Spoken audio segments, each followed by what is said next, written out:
दोस्तों नमस्कार, मैं अनिल कुमार आप सभी का अपने परिवार अड्डा 24/7 पर स्वागत करता हूं। कैसे हो आप सभी लोग? अच्छे होंगे, पढ़ाई लिखाई अच्छी तरीके से चल रही होगी। पिछली क्लास में हमने सिलेबस डिस्कस किया था एसएससी जीडी का। उम्मीद है सभी ने सिलेबस डिस्कस अच्छे से समझा होगा और किस तरीके से हम एसएससी जीडी को आगे लेके चलेंगे बैच को, वो भी हमने बताया था कि टॉपिकों को हम किस तरीके से पढ़ने वाले हैं, किस तरीके से नहीं पढ़ने वाले, ये सब पहली वाली क्लास में हमने बता दिया। नेक्स्ट क्लास में जो बताने वाले हैं, यानी कि आज की क्लास, एक वीडियो हम उस पर भी बनाने वाले हैं कि एसएससी जीडी में स्कोर 90% कैसे लेकर आएँ, 80 से 90% स्कोर कैसे लेकर आएँ। उस वीडियो बहुत इंपॉर्टेंट है, उसको भी देखना आप। और मैथ में 100% मार्क्स कैसे लेकर आएँ, एक इस पर वीडियो बनाएंगे। आपकी सारी टेंशन ख़त्म कर देंगे कि किस प्लानिंग से हमको चलना, किस प्लानिंग से नहीं चलना, वो सारी बातों पर हम डिस्कस करेंगे। फिलहाल जो हमारा टॉपिक है नंबर सिस्टम से आज की क्लास को शुरुआत करते हैं, यानी कि इस बैच की शुरुआत हम नंबर सिस्टम से करने जा रहे हैं। तो आज की क्लास में हम नंबर सिस्टम से शुरुआत करते हैं। चलिए जी, क्लास की शुरुआत करते हैं बिना समय देरी के। देखें, और हम इसमें नंबर सिस्टम के अंतर्गत सबसे पहले पढ़ेंगे क्लासिफिकेशन ऑफ नंबर्स, यानी कि संख्याओं का वर्गीकरण। संख्याओं का वर्गीकरण हम पढ़ने वाले हैं। तो हेडिंग डालिए, कॉपी पेन लेके हमेशा बैठे करें। जब भी आप क्लास हमारी किया करो, कॉपी पेन लेके ज़रूर बैठा करें, ठीक है। ऐसा नहीं है कि बिना कॉपी पेन लिए बैठ के, नहीं, बिल्कुल रजिस्टर लेके बैठे, क्योंकि जितना हम बताते चलें एक एक बात को नोट करते चलना अच्छे से, जब भी आपको चीज़ें समझ आएंगी, क्योंकि समझोगे और लिखोगे भी सारी चीज़ें क्लियर होते चलेंगी। तो हेडिंग डाल दीजिए,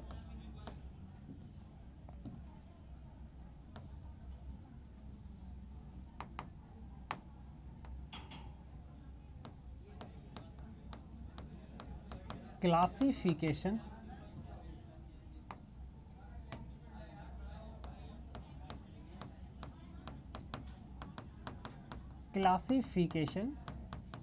ऑफ नंबर्स।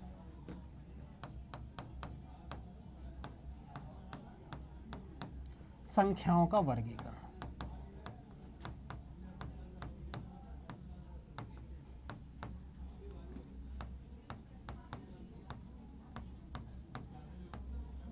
संख्याओं का वर्गीकरण।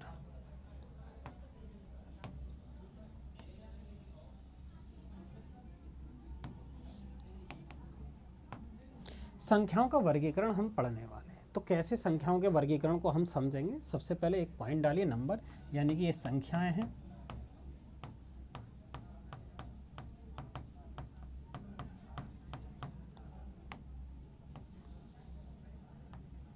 संख्याओं के अंतर्गत एक होता है हमारा रियल नंबर। संख्याओं के अंतर्गत एक हमारा होता क्या जी? Real number. रियल नंबर यानी कि वास्तविक संख्याएं। वास्तविक संख्या।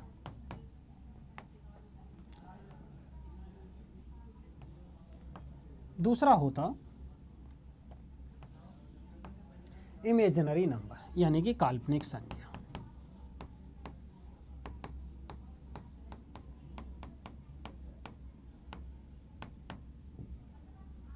काल्पनिक संख्या।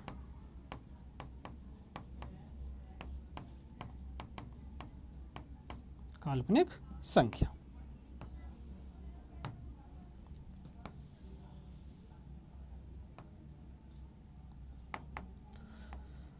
रियल नंबर्स कौन से होते हैं? वे संख्याएं जिनको हम नंबर लाइन पर डिनोट कर सकते हैं।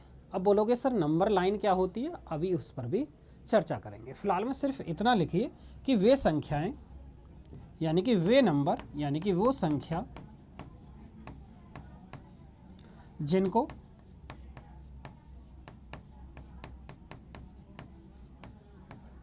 नंबर लाइन पर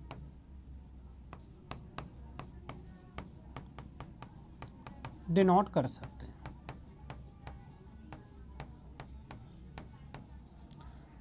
जिनको नंबर लाइन पर डिनोट कर सकते हैं। यहां पर जिनको नंबर लाइन पर डिनोट नहीं कर सकते,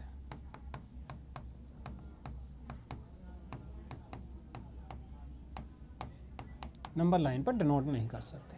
आप बोलोगे नंबर्स के अंतर्गत यही क्यों आता है कि रियल नंबर्स और काल्पनिक संख्याएं, यानी कि रियल नंबर और इमेजरी नंबर, यानी कि वे संख्याएं जो नंबर लाइन पर डिनोट कर सकते हैं और दूसरा जो नंबर लाइन पर डिनोट नहीं कर सकते, यही संख्याएं होती हैं। अगर हम इन दोनों को ऐड कर दें, यानी कि रियल नंबर और हमारा इमेजरी पार्ट, ये होता है हमारा कॉम्प्लेक्स नंबर। देखिए एक और यहाँ पर ध्यान रखिए, ये होता है हमारा कॉम्प्लेक्स। तीसरा जो पॉइंट है यहाँ पर समझिए, ये पहला हो गया, ये दूसरा, और यहाँ पर ये समझिए कॉम्प्लेक्स नंबर, कॉम्प्लेक्स नंबर सम्मिश्र संख्या।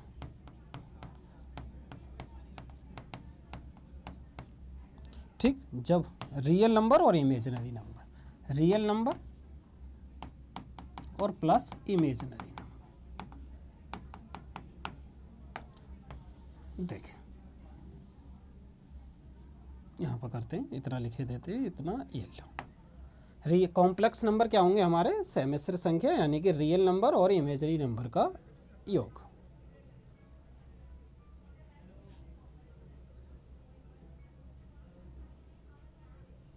ठीक है, अभी चीजें समझ आ जाएंगी। ठीक, अब पहले आप समझिए नंबर लाइन होता क्या है। सबसे पहले नंबर लाइन को समझना, क्योंकि सस्पेंस चल रहा होगा कि वे संख्याएं जिनको नंबर लाइन पर डिनोट कर सकते हैं वास्तविक संख्याएं होती हैं, और वो संख्याएं जिनको नंबर लाइन पर डिनोट नहीं कर सकते वो हमारी काल्पनिक संख्याएं होती हैं, इमेजिनरी नंबर होते हैं। सम्मिश्र संख्याएं जो होती हैं वो हमारे कॉम्प्लेक्स नंबर, सम्मिश्र संख्या यानी कि नंबर के अंतर्गत जो हैं ये हमारी संख्याएँ होती हैं।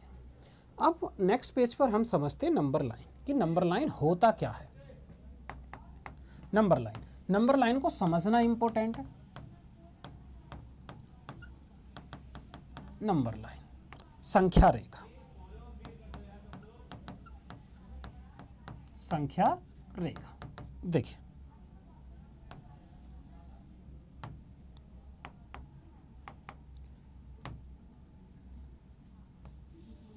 देखिए ये नंबर लाइन है, यहां तक बना देते हैं जिससे कि एक एक पॉइंट आपका क्लियर हो। ये है जी हमारा नंबर लाइन, बीच में जीरो होता, ठीक है, ये नंबर लाइन है, बीच में जीरो। इधर की साइड चलेंगे तो +1 +2 +3, इस तरीके से हम चल जाएंगे प्लस में। कहाँ तक जी, प्लस इन्फिनिटी तक।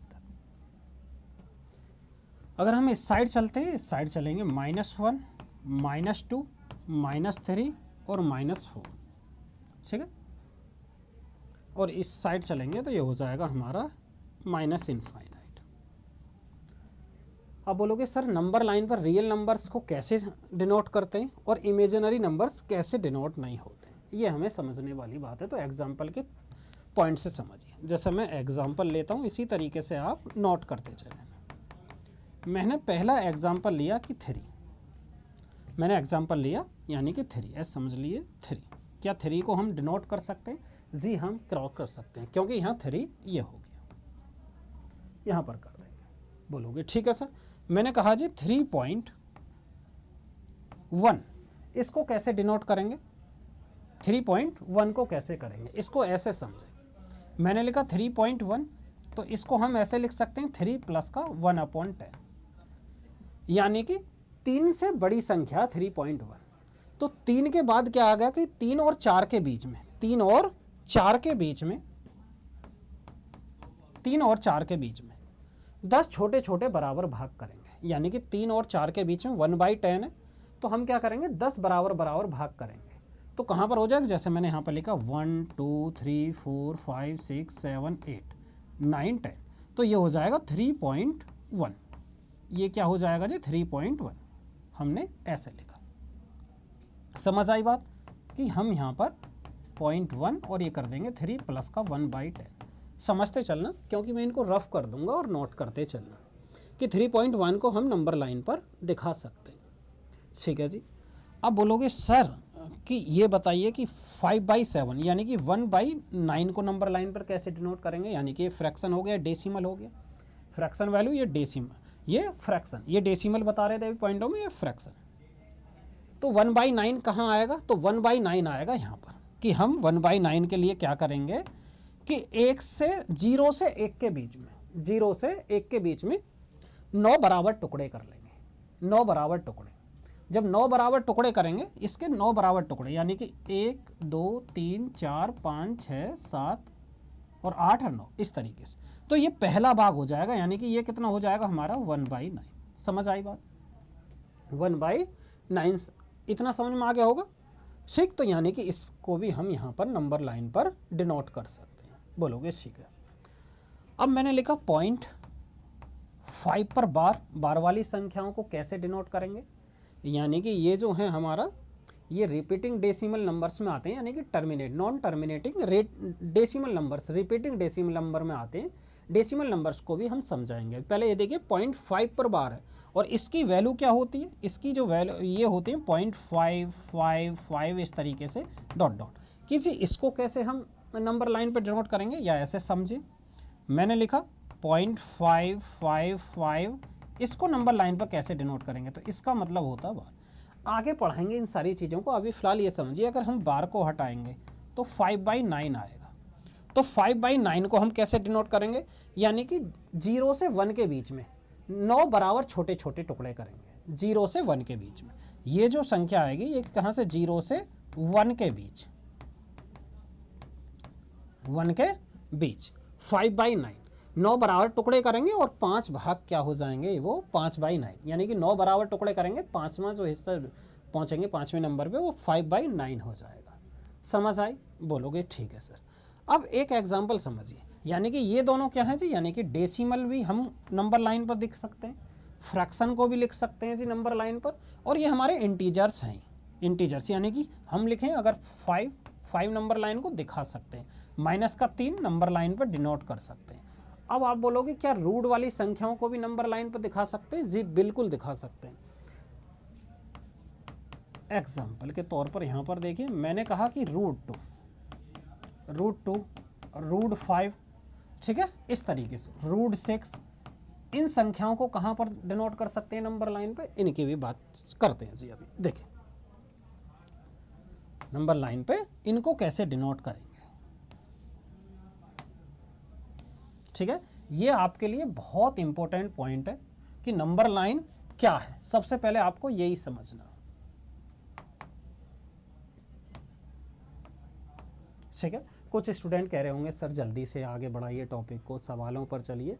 ये आपके बहुत काम की चीज़ है। पहले क्लासिफिकेशन ऑफ नंबर से ही पढ़ेंगे। जब ये कंप्लीट हो जाएगा उसके बाद आपको यहीं से 1-2 सवाल देखने को मिलेंगे। एसएससी जीडी में यहाँ से क्वेश्चन मिल जाता। क्लासिफिकेशन ऑफ नंबर जब खत्म करोगे तो वो सवाल हो नहीं पाते हैं अगर क्लासिफिकेशन ऑफ नंबर्स की समझ ना हो। 1 2 3 4, ठीक है। -1 -2 -3 -4, ठीक है।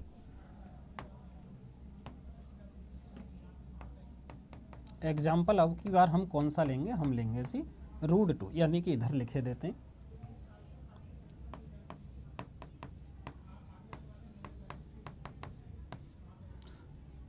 कि सर √2 क्या लिखा जा सकता नंबर लाइन पर। हम बोलेंगे जी बिल्कुल लिखा जा सकता। तो √2 कैसे बनेगा, पहले तो ये समझिए कि √2 कैसे बनेगा, इस बात पर आते हैं। देखिए √2 तभी तो बनेगा अगर मैं यहाँ पर कहूँ कि ये ट्रायंगल है।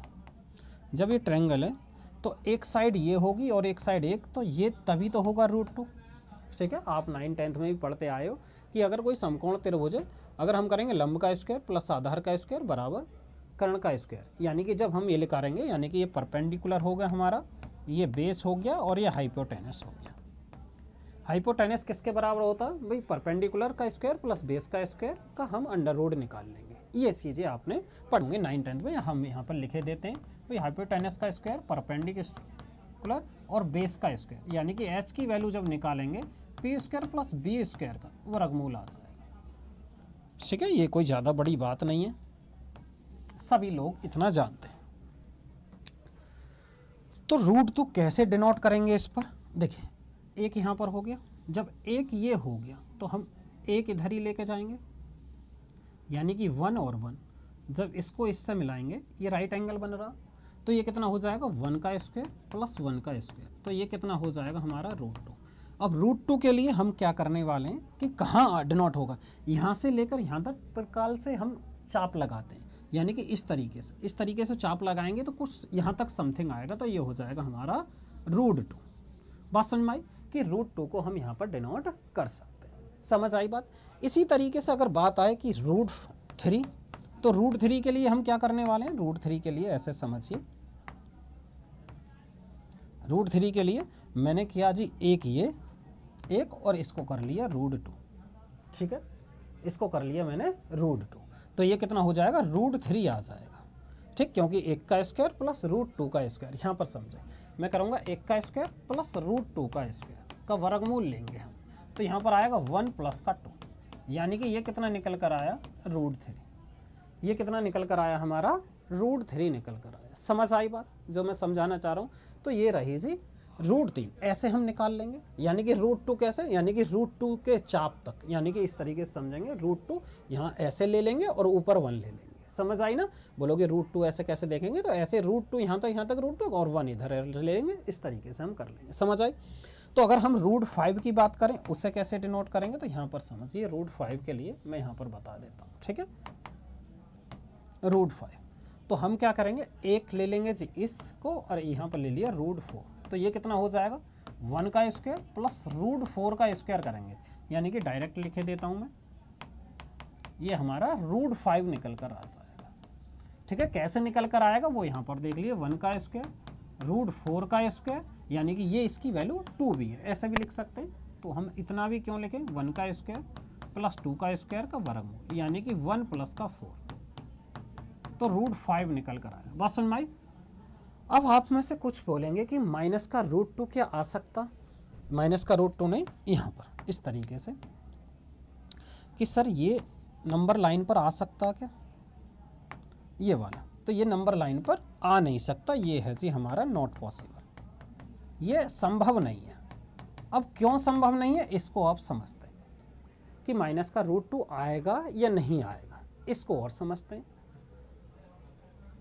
देखिए अभी हमने कहा कि माइनस का रूट 2, ये जो रूट का वर्गमूल, ये नंबर लाइन पर आएगा या नहीं आएगा, इसको हम अभी बताते हैं क्यों नहीं आएगा। अभी हमने पढ़ा कि रूट 2 वाली संख्याएं इस तरीके से राइट एंगल में रहेगी, या तो यह वाली संख्या प्लस में होगी या माइनस में होगी, दो ही कंडीशन होंगी, या ये वाली संख्या प्लस में होगी या ये माइनस में होगी, दो ही कंडीशन होंगी। तो यहाँ पर जो करेंगे प्लस माइनस का स्क्वायर करेंगे या प्लस माइनस का स्क्वायर करेंगे का वर्गमूल लेंगे। जब प्लस माइनस का स्क्वायर करेंगे इधर यहाँ पर समझिए, या तो प्लस माइनस का स्क्वायर करेंगे और प्लस का प्लस माइनस का स्क्वायर करेंगे, तो यहाँ पर भी प्लस आएगा और यहाँ पर भी प्लस आएगा, ठीक है, यहाँ पर ये प्लस आएंगे। जब प्लस प्लस आएंगे तो संख्या तो यहाँ पर प्लस में आएगी, तो माइनस में तो आ ही नहीं सकती, यानी कि जो ये हमारा हाइपोटेनस है, यानी कि ये परपेंडिकुलर हो गया, ये बेस हो गया, तो ये कभी भी माइनस में आ ही नहीं सकता, अंदर माइनस में नहीं आ सकता। जब माइनस में अंदर नहीं आ सकता, नेगेटिव अंदर नहीं आ सकता, तो इस वाले इसको हम ऐसे लिख सकते हैं, यानी कि ये नॉट पॉसिबल, हम लिख देंगे नॉट पॉसिबल,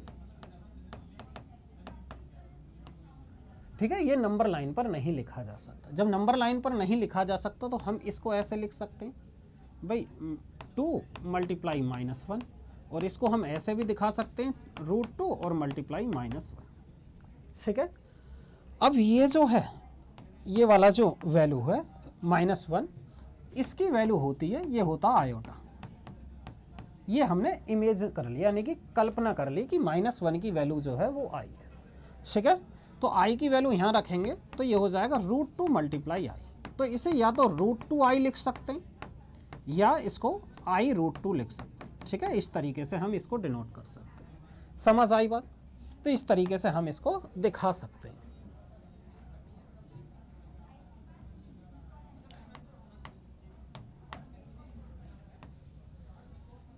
ठीक है। अब एक चीज और समझिए, यदि हम कह रहे हैं कि आई की वैल्यू जो है, एक और एग्जांपल समझ लिए उदाहरण के तौर पर, या समझते हैं नोट करके। देखें आई की वैल्यू क्या है जी, वो है जी -1 का रूट। अगर हम इसका स्क्वायर करते हैं तो ये -1 का रूट इसका स्क्वायर हो जाएगा, यानी कि -1 हो जाएगा, ये -1 किया। अगर हम इसका भी स्क्वायर करें तो ये हो जाएगा -1 का भी स्क्वायर, यानी कि ऐसे समझे बिल्कुल बेसिक से। अगर हम इसका भी स्क्वायर करें तो ये हो जाएगा -1 का स्क्वायर, और ये हो जाएगा i की पावर 4 और ये हो जाएगा प्लस का 1, यानी कि दो वैल्यू यहाँ से हमको निकल कर आई। आई स्क्वायर की वैल्यू 1 और आई स्क्वायर की वैल्यू -1, आई स्क्वायर की वैल्यू +1, ये निकल कर आई। अब मैं आपसे एक और सवाल पूछता हूँ, यहीं पर एक और सवाल पूछता हूँ। नेक्स्ट पर आइए, एक और सवाल। मैंने आपसे कहा कि इसकी वैल्यू बताएं। मैंने कहा जी इसकी वैल्यू बताइए, किसकी, माइनस का √5 और माइनस का √3, ये वाला, इसकी वैल्यू बताएं। ठीक है, आप ऐसे मत करना कि इन दोनों की आप गुणा कर दो, कि माइनस का √5 और माइनस का 3, तो ये हो जाएगा 15 हो जाएगा अंदर प्लस में, तो ऐसे नहीं करना। ठीक है, ये गलत है। क्यों नहीं करना, क्योंकि ये इस तरीके से नहीं होता। ऐसे करना है इसको भी, माइनस का √5, इसको कैसे करना समझे, 5 मल्टीप्लाई -1, इससे 3 मल्टीप्लाई माइनस का 1, तो ये हो जाएगा √5 मल्टीप्लाई -1 का वर्गमूल। इसी तरीके से ये हो जाएगा √3 और -1 का ये। अब समझें, ये हो गया जी √5 और इसकी वैल्यू कितनी है, ये है जी i, इसकी ये है √3 और इसकी वैल्यू है i। अब इन दोनों की आप मल्टीप्लाई कर सकते हो, तो ये कितना आएगा 15, ठीक है, और ये i और i, ये i स्क्वायर हो जाएगा। तो i स्क्वायर की जगह हम कितना लिखेंगे, क्योंकि आई स्क्वायर की वैल्यू है -1, तो -1 करेंगे तो माइनस का √15 निकल कर आएगा, माइनस का ये इतनी वैल्यू निकल कर आई। समझ आई आपको जितना मैं समझा रहा हूँ। तो इसी रीजन से, यानी कि ये नॉट पॉसिबल है, जब नॉट पॉसिबल है, ये नंबर लाइन पर डिनोट नहीं की जा सकती, तो इसी वजह से संख्याएं जो हैं वो दो प्रकार की हुई, यानी कि एक तो रियल नंबर और एक इमेजिनरी नंबर। यदि इन दोनों को हम ऐड करते हैं, यानी कि रियल नंबर्स और प्लस का इमेजिनरी नंबर्स, तो ये हमारा कॉम्प्लेक्स नंबर बन जाता है। इसी रीजन से यहाँ पर मैं लिखे देता हूँ, इस रीजन से जो है संख्याएं जो हमारी दो प्रकार की निकल कर आई, यानी कि रियल नंबर और इमेजिनरी नंबर। रियल नंबर और इमेजिनरी नंबर, वहाँ पर मैंने ये सब चीज़ें लिख दी हैं, रियल नंबर, दूसरा इमेजिनरी नंबर, इमेजिनरी नंबर काल्पनिक संख्या। तीसरा होता जी अगर हम रियल और प्लस इमेजिनरी नंबर को ऐड कर दें, तो ये हो जाएगा हमारा कॉम्प्लेक्स नंबर, ये कॉम्प्लेक्स नंबर बन जाता। तो ये रही हमारी रियल नंबर की बात, यानी कि नंबर्स की बात। तो नंबर्स के अंतर्गत क्या क्या आता, रियल नंबर्स आ गए, एक हमारा इमेजिनरी नंबर आ गए और कॉम्प्लेक्स नंबर हो गया। ठीक है, ये कॉम्प्लेक्स नंबर आपको जो पढ़ना है वो रियल नंबर्स पढ़ना, रियल नंबर्स आपको ना तो ये पढ़ना है इमेजिनरी नंबर, ये आपको नहीं पढ़ना, ये वाला पार्ट यहाँ वहीं पर लिखे देते हैं। देखिए ये वाला पार्ट आपको नहीं पढ़ना, ना तो ये पढ़ना आपको और ना ही ये पढ़ना, आपको पढ़ना रियल नंबर। ठीक है, अब रियल नंबर की बात करेंगे हम, जितनी भी आगे करने वाले हैं रियल नंबर की। रियल नंबर्स को समझते हैं। देखिए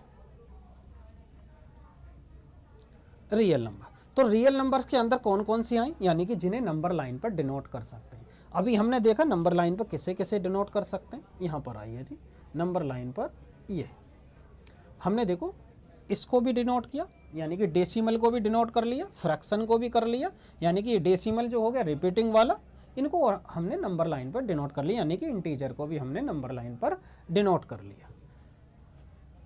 जो हम ये जो संख्याएं हैं जिनकी हम वैल्यू नंबर लाइन पर डिनोट कर सकते हैं, यानी उनकी हमको एग्जैक्ट वैल्यू पता, एग्जैक्ट वैल्यू पता, यानी कि वो हम उसको PYQ की फॉर्म में लिख सकते हैं। ऐसी संख्याओं को हम रेशनल परमेय संख्या भी कहते हैं। और जिनको हम नंबर लाइन पर डिनोट नहीं कर सकते, ठीक है, तो उनको हम क्या कहेंगे, जिनकी एग्जैक्ट वैल्यू नहीं पता हो, जिनको हम फ्रैक्शन के रूप में नहीं तोड़ सकते हो, उन्हें अपरिमेय संख्या भी कहते हैं। एक एक पॉइंट क्लियर होता जाएगा। कभी आप बोलो कि सर अभी रियल नंबर के ही 2 पार्ट करके बता दीजिए, क्या जी, कि इसके रियल नंबर के ही 2 पार्ट करके बता दीजिए। तो ऐसे नहीं, पहले ऐसे समझे। यहां पर आइए, रियल नंबर यानी कि वास्तविक संख्या।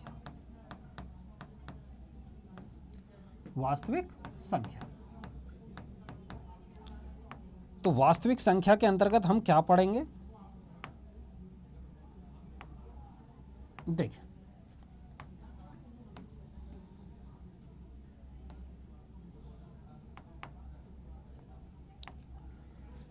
पूर्णांक, इंटीजर,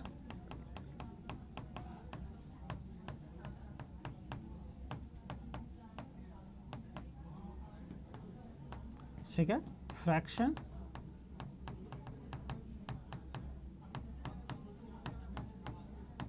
भिन्न हो गया, और तीसरा डेसिमल यानी कि डेसिमल नंबर, दशमलव संख्या। ठीक है, पूर्णांक के अंतर्गत ये सारी चीजें,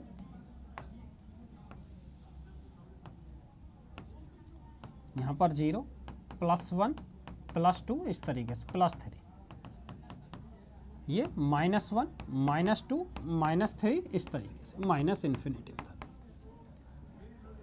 फ्रैक्शंस के अंदर जो लेंगे हम, फ्रैक्शन ऑफ, देखिए भिन्न,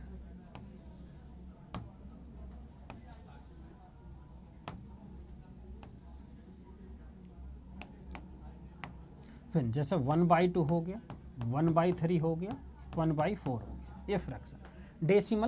डेसिमल में हम पढ़ेंगे जैसे 0.3 हो गया, 0.4 हो गया, और 0.333 इस तरीके से चलते जाएंगे, इसको बोलेंगे 0.3 पर बार। ठीक है, अभी डेसिमल नंबर्स को ही अभी समझने वाले हैं, अभी एग्जांपल समझ लीजिए। डेसिमल में मैंने लिखा 0.59273 इस तरीके से कुछ भी ले लीजिए। सबसे पहले फ्रैक्शंस क्या हो गया, 1/2 1/3, ये फ्रैक्शंस, ये तो आपको समझ में आ गया, ये वाला पॉइंट। अब हमें समझना डेसिमल नंबर कि भाई डेसिमल नंबर होता क्या है, यानी कि डेसिमल के अंतर्गत कई प्रकार के डेसिमल नंबर होते हैं। एक तो होता है शांत दशमलव संख्या, दूसरा होता है अशांत दशमलव संख्या। तो नेक्स्ट पॉइंट पर आइए, एक हेडिंग डालिए आप, डेसिमल नंबर।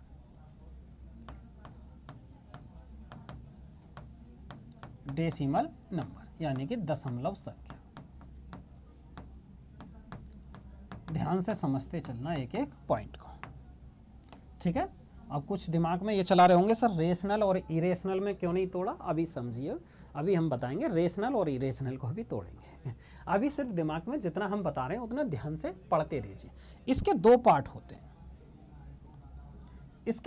होते हैं, पहला पार्ट इधर देखिए, इसके 2 पार्ट होते हैं। पहला पार्ट होगा शांत दशमलव संख्या, शांत दशमलव संख्या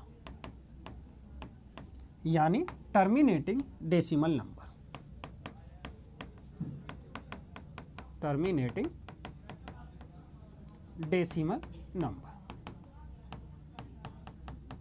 कि सर ये क्या होता, अभी समझाते हैं ये क्या होता। आज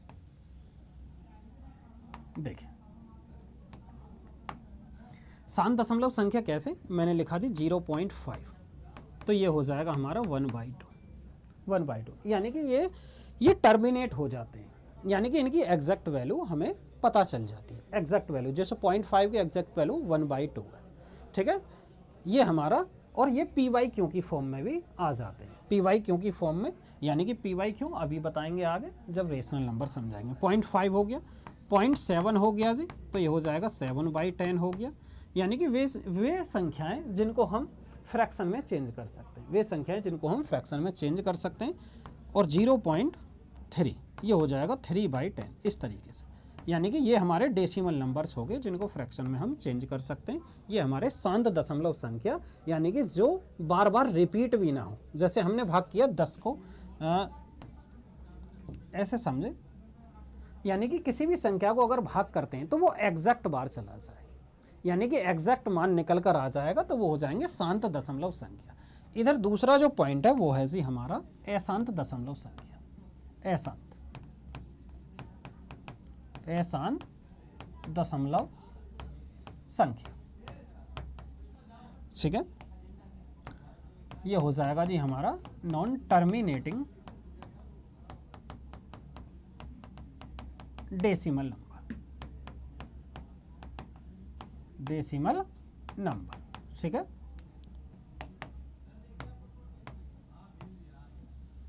अब इसके दो पार्ट होते हैं, इसके भी दो पार्ट होते हैं। पहला पार्ट कौन सा? पहला पार्ट इसका होता कि अशांत पुनरावर्ती दशमलव संख्या, अशांत पुनरावर्ती दशमलव संख्या, यानी कि हम लिख देते हैं non repeating, non terminating, terminating but repeating decimal number, repeating decimal number. अशांत पुनरावर्ती संख्या, अशांत पुनरावर्ती संख्या, अशांत पुनरावर्ती संख्या। दूसरा कौन सा होता, इसको ही समझिए पहले, ये कैसी संख्याएं होती हैं। एग्जाम्पल्स यहाँ पर आइए, मैंने लिखा 0.3333 इस तरीके से, यानी कि जो संख्याएं रिपीट हो रही हैं पॉइंट के बाद, यानी कि टर्मिनेट तो है, टर्मिनेट का मतलब है कि इसे फ्रैक्शन वैल्यू में हम चेंज कर सकते हैं। जैसे पी बाई क्यू की फॉर्म में हमने चेंज कर लिया, ये पी बाई क्यू की फॉर्म में चेंज है, यानी कि पी बाई क्यू की फॉर्म, यहाँ पर हमने पी बाई क्यू की फॉर्म में हमने इसको चेंज कर लिया, यानी कि ये पी और क्यू जो हैं वो हमारे इंटीजर हैं, इंटीजर्स, पर क्यू जो है वो बराबर जीरो के नहीं होना चाहिए। इसी तरीके से ये कैसे बोलोगे सर, ये तो रिपीट हो रहा है, इसको टर्मिनेट कैसे करेंगे, इसको फ्रैक्शन में कैसे चेंज करेंगे? तो ऐसे समझें, इसको हम लिखते हैं 0.3 पर बार, और 0.3 पर बार का मतलब होता 3/9।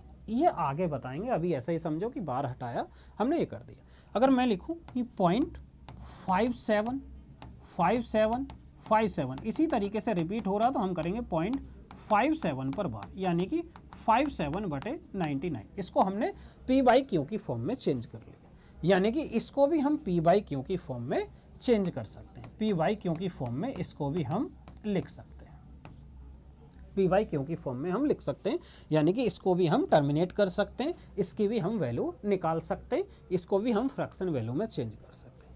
दूसरा जो है यहाँ पर वो है जी नॉन टर्मिनेट, मैं यहीं पर लिख रहा हूँ नॉन टर्मिनेट, ठीक है, इस तरीके से नॉन टर्मिनेटिंग बट, ठीक है, नॉन रिपीटिंग डेसिमल नंबर, यानी कि रिपीट नहीं होगा, नॉन रिपीटिंग डेसिमल नंबर, समझ गए होगे, नॉन रिपीटिंग डेसिमल नंबर मैंने यहां पर लिखा, और इसका लिख दिया जी अशांत अनावर्ती संख्या, अशांत अनावर्ती संख्या, अशांत अनावर्ती संख्या, ये इसका दूसरा पार्ट हुआ। इसमें कौन सी संख्याएं होते हैं सर, ये भी बताइए। हाँ जी, यहाँ पर सुनिए, ये हो गया फर्स्ट इसका पार्ट, और ये हो गया सेकंड, ऐसे करेंगे, इसका फर्स्ट पार्ट और इसका ये सेकंड, इसके दो पार्ट यहाँ पर हैं, ये फर्स्ट इस तरीके से दिखा देते हैं, और यहाँ पर ये दूसरा, ठीक है, कि सर ये वाली संख्याएं कौन सी होती हैं, यहाँ पर देखिए जो रिपीट ना हो, यानी कि मैंने लिखा 5 उदाहरण मैंने लिखा जी 5.9717, पता नहीं क्या, कहने का मतलब वो रिपीट नहीं होगा, कि एग्जैक्ट वैल्यू ही नहीं पता, कि इसको पी बाई क्यू की फॉर्म में नहीं बदल सकते हम, बस जाता रहा, ठीक है। जैसे पाई की वैल्यू है, पाई जो है वो 3.14 समथिंग है, तो इस तरीके से जाता रहेगा, पाई की वैल्यू फिक्स नहीं है। अब पाई की वैल्यू जो कहते हैं कि भाई 22/7 वो अप्रॉक्स वैल्यू है, यानी कि हम लिख सकते हैं यहाँ पर जो पाई जो है वो 22/7 के बराबर नहीं है, पाई की वैल्यू जो है वो अप्रॉक्स दी हुई है, अप्रॉक्स 22/7, तो 22/7 को जो लिखेंगे हम पी बाई क्यू की फॉर्म में लिख सकते हैं, तो 22 जो है वो अप्रॉक्स है, लगभग की वैल्यू है पाई को, इस वजह से ये 3.14 है, तो 22/7 के आसपास हम लिख देते हैं, समझ आई बात। तो ये पी बाई क्यू की फॉर्म में लिख सकता है, 22/7 हमारी परमेय संख्या के अंतर्गत आ जाएगी, जबकि पाई जो है वो हमारे अपरमेय संख्या के अंतर्गत आ जाएगी। ये वाली जो संख्या है, ये वाली संख्या, इसको हम पी बाई क्यू की फॉर्म में नहीं लिख सकते, ये वाला जो पार्ट है, यानी कि अशांत दशमलव संख्या जो है इसको हम पी बाई क्यू की फॉर्म में नहीं लिख सकते, इसको हम फ्रैक्शन में चेंज नहीं कर सकते, जब फ्रैक्शन में चेंज नहीं कर सकते तो ये वाली दोनों संख्याएं जो हमारी दशमलव संख्या और ये वाली, इनको तो हम बोल सकते हैं ये और ये, ठीक है। ये क्या हो जाएंगे हमारे रेशनल नंबर्स हो जाएंगे, रेशनल नंबर, यानी कि ये दोनों हो जाएंगे परमेय संख्या, परमेय संख्या, ठीक है। यहां पर समझते हैं, ठीक, ये वाली जो हो जाएंगी ये परमेय संख्या हो जाएगी, पी वाई क्यू की फॉर्म में हम चेंज कर रहे हैं, यानी कि ये होगी हमारे रेशनल नंबर। और ये वाला जो पॉइंट है ये हो जाएगा हमारा इरेशनल नंबर। इरेशनल नंबर कौन सा? ये जो non terminating but non repeating decimal number, ये हमारा क्या हो जाएगा? ये हो जाएगा इरेशनल नंबर, इरेशनल, ठीक है। लिखते जा रहे होगे तो कोई दिक्कत नहीं हो रही होगी, सब समझ में आ रहा होगा। इरेशनल नंबर यानी कि ये क्या है हमारा? अपरिमेय, अपरिमेय संख्या, ये हमारा अपरिमेय संख्या इरेशनल नंबर है। यहाँ तक कोई दिक्कत परेशानी एक बार फिर से समझे, अब दिमाग में आपके एक एक पॉइंट आएगा। यहाँ पर आइए, मैंने सबसे पहले बात की थी क्लासिफिकेशन ऑफ नंबर्स के बारे में। तो क्लासिफिकेशन ऑफ नंबर्स में क्या है, हमने 3 संख्याएं पढ़ी, यानी कि होते तो 2 पार्ट है, रियल नंबर्स और इमेजिनरी नंबर्स। क्यों होते हैं? क्योंकि रियल नंबर्स जितने भी हैं उनको नंबर लाइन पर हम डिनोट कर सकते हैं, इमेजिनरी नंबर्स को हम नंबर लाइन पर डिनोट नहीं कर सकते। रियल पार्ट कॉम्प्लेक्स नंबर एक होता है, एक रियल नंबर और इमेजिनरी पार्ट को जोड़ देते हैं, उसके 2 ऐड कर देते हैं तो वो हमारा क्या बन जाता? वो जाता कॉम्प्लेक्स नंबर। बात समझ में आई? यानी कि रियल पार्ट और ये इमेजिनरी पार्ट ये हमारा कॉम्प्लेक्स नंबर है, ठीक है जी। अब फिर हमने बताया रियल नंबर्स, ये हो गए रियल नंबर्स में कौन कौन सी संख्याओं को डिनोट कर सकते हैं। हमें पहले नंबर लाइन को समझना होगा। नंबर लाइन पर हमने बताया कि 0.2 यानी कि डेसिमल, डेसिमल को नंबर लाइन पर हम डिनोट कर सकते हैं, डेसिमल हो गया। ये हो गया फ्रैक्शन, फ्रैक्शन को भी हम नंबर लाइन पर डिनोट कर सकते हैं। ये हो गया हमारा non terminating repeating decimal number हो गया, और ये हमने इंटीजर को भी इस पर किया। पर जो माइनस में संख्या होगी यानी कि काल्पनिक संख्याओं को हम नंबर लाइन पर डिनोट नहीं कर सकते, तो हमने समझा कि नंबर लाइन पर किसको डिनोट करते हैं, कि जिस कारण से नंबर 2 प्रकार के हुए, रियल नंबर और इमेजिनरी नंबर, किसकी वजह से? नंबर लाइन पर डिनोट करने की वजह से। फिर हमने रियल नंबर्स को ऐसे समझा। रियल नंबर्स को के अंतर्गत हमने कौन कौन से पढ़े? यहाँ पर आइए, हमने पढ़ा इंटीजर्स, फ्रैक्शन और डेसिमल। हमने डेसिमल की बात की। जब डेसिमल को हमने पढ़ा तो हमारे आगे हमको पता चला कि शांत दशमलव संख्या और अशांत पुनरावर्ती दशमलव संख्या, इनको तो हम तोड़ सकते हैं, इनको टर्मिनेट कर सकते हैं, यानी कि इनको पी बाई क्यू की फॉर्म में लिख सकते हैं। जब पी बाई क्यू की फॉर्म में हम लिख सकते हैं तो ये हमारी परमेय संख्या हो जाएगी। बोलोगे ठीक है। और इसको हम पी बाई क्यू की फॉर्म में नहीं लिख सकते तो ये हमारी अपरमेय संख्या हो जाएगी। तो रियल नंबर को परमेय और अपरमेय के आधार पर भी 2 तरीके से हम समझ सकते हैं। अब आइए, रियल नंबर, इनको भी हम रियल नंबर को भी परमेय और अपरमेय के हिसाब से हम 2 तरीके से समझ सकते हैं। कैसे जी? यहाँ पर आइए, देखिए, ये अब हेडिंग डालिए, रियल नंबर यानी कि वास्तविक संख्या, वास्तविक संख्या,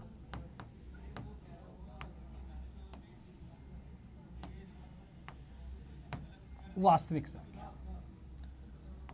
इसको 2 तरीके से और समझ सकते हैं। कैसे जी? पहला पार्ट क्या है जी? पहला पार्ट है हमारा रेशनल नंबर, रेशनल नंबर यानी कि परमेय संख्या, परमेय संख्या। दूसरा पार्ट हम इसका समझेंगे किस तरीके से जी? ये हो जाएगा इरेशनल नंबर यानी कि अपरमेय संख्या।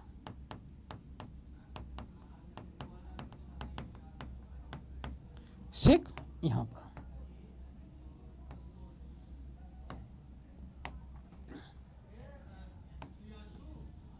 ठीक। अब इनको कैसे देखेंगे? यानी कि जो हमारा रेशनल नंबर है हम उसको पी बाई क्यू की फॉर्म में लिख सकते हैं। पी बाई क्यू की फॉर्म का मतलब यह है कि हम उसकी फ्रैक्शन वैल्यू बना सकते हैं, फ्रैक्शन वैल्यू हम देख सकते हैं। इसको हम पी बाई क्यू की फॉर्म में नहीं लिख सकते, इसको हम पी बाई क्यू की फॉर्म में नहीं लिख सकते। समझ में बात आई? इसको हम पी बाई क्यू की फॉर्म में नहीं लिख सकते। ये जो यहां पर पी बाई क्यू है, यहां पर ऐसे समझिए, पी बाई क्यू की फॉर्म में ये पी और क्यू ये डिनोट करते हैं किसको जी? ये इंटीजर को डिनोट करते हैं, यानी कि पी और क्यू ये क्या होने चाहिए? P और Q, P और Q ये डिनोट करते हैं इंटीजर्स को, यानी कि ये हैं जी हमारे पूर्णांक। जब ये पूर्णांक है तो हम, और Q बराबर नहीं होना चाहिए 0 के, समझ आई। और ये रेशनल नंबर परमेय संख्या, और परमेय संख्या में हम कौन कौन से आ जाएगी, इंटीजर्स हो गए। कौन कौन सी संख्याएं परमेय संख्या के अंतर्गत आएंगी, यहाँ पर समझिए, ये हमारे इंटीजर्स हुए। इंटीजर्स पी बाई क्यू की फॉर्म में हम लिख सकते हैं इंटीजर्स को, पूर्णांक को, ठीक है। फ्रैक्शन को हम रेशनल नंबर यानी कि परमेय संख्या पी बाई क्यू की फॉर्म में हम लिख सकते हैं फ्रैक्शन, भिन्न, और डेसिमल नंबर को भी हम लिख सकते हैं। पर कौन कौन से के, एक तो हो जाएगा शांत दशमलव संख्या, यानी कि ये हो जाएगा टर्मिनेट डेसिमल नंबर, और ये हो जाएगा non terminate but repeating decimal number, ठीक है। इसमें कौन सा आएगा, जिसको पी बाई क्यू की फॉर्म में हम नहीं बदल सकते, यानी कि पी बाई क्यू की फॉर्म में जिसको नहीं बदल सकते वो हो जाएगा हमारा non terminate non repeating decimal number, ठीक है। ना तो वो रिपीट हो रहा है और ना ही टर्मिनेट हो रहा, यानी कि इसको हम नहीं बदल सकते। इससे आगे की जो बात है वो नेक्स्ट लेक्चर में करेंगे, ठीक है। दूसरे सर की क्लास है 8 बजे से, ठीक है। तो 2-4 मिनट रह रही हैं, तो इससे आगे की बात हम कल की क्लास में करते हैं। तब तक के लिए मेरे भाई जय हिंद।